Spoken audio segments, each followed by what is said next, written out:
vino. Paulina, estábamos hablando precisamente de las diferencias. ¿Estás de acuerdo también con lo que hemos planteado aquí? Sí, la verdad es que tampoco mi tema no es tan... No, pero ponte tú en el caso de las fondas y las ramadas. La diferencia entre las fondas y las ramadas, en cómo ha ido girando un poco esto a lo largo de los años. ¿Ha cambiado realmente o seguimos con lo mismo? A ver, volviendo a la definición que diste al comienzo, yo creo que efectivamente la palabra es ramada.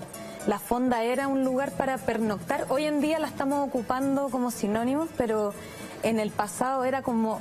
A mí se me asemeja más como a un hostal, una cosa así. Como un espacio de justamente para dormir y qué sé yo, cosa que no tiene la ramada ni la chingana, que esas sí son sinónimos. Esas sí son, para mí son más sinónimos. Ramada y chingana, que no la ocupamos mucho. La chingana, claro. Sí, la chingana es como finalmente la forma de sociabilidad y la ramada es su versión más transitoria, más efímera, que se construye.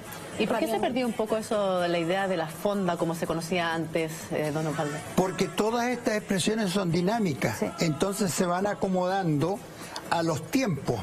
Por ejemplo, yo hoy día conversaba y me contaban que en Chiloé prácticamente ahora se están haciendo todos estos encuentros en los gimnasios de los colegios. ¿Te fijas? Y le colocan afuera el letrero ramada, a veces lo dividen en dos partes, dos ramadas. Cuando antes el nombre viene justamente que se organizaba con ramas. De ahí, y era algo transitorio. Las fondas eran mucho más permanentes. Y las chinganas, que son más antiguas, también eran permanentes, donde tú podías llegar con tus animales cuando venías de un largo viaje, ahí podías descansar, podías comer, habían juegos tradicionales, hay muchos, y a la vez de los juegos también había cantoras, y se bailaba mucho ahí la chingana. La chingana. Sí, pues. ¿Y tiene que ver también con que los trabajadores se iban mudando de ciudad en ciudad?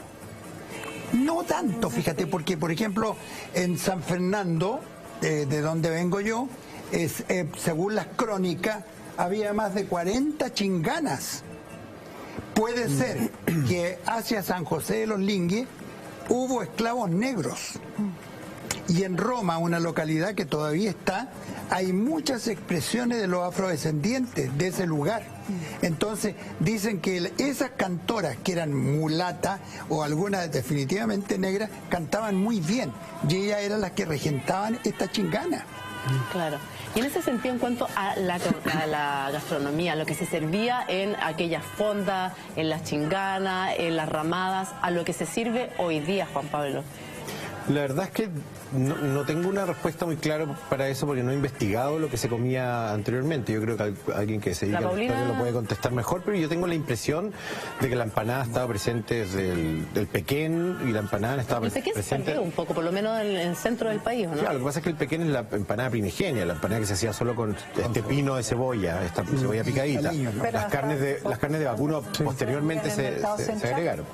Sí, pero no está, o sea, hay pocos lugares en donde se sirve todavía. Bueno, tendrá que ver con la funcionalidad de las épocas, porque hablaba el profesor de que había muchas ramadas en la zona de San Fernando, pero en la década de los 40, probablemente 1840 y en adelante, decae el proceso del trigo que se exporta a Estados Unidos, ¿verdad? Y se tienen que ir a las carboníferas, a las mineras, y de ahí se trasladan también y van tomando elementos territoriales, a mi juicio, las comidas, la gastronomía y los efectos que ahí se producen en las ramadas, los cobillos o en las casas de remolienda también. ¿Por qué no? Porque también era un efecto colateral que tenía a mi juicio estas festividades, sí, que focalizado socialmente, digamos, estaba.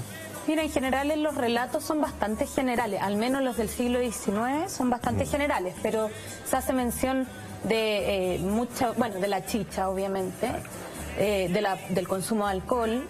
Es muy importante, y en temas de gastronomía se habla de fritanguerías, sí, pero tampoco se menciona, se habla mucho de... ¿Se habla solo de la chicha o también habían otros bebestibles? Vino de repente. Aguardiente en general, sí. El aguardiente se llamaba chacolí, ¿no?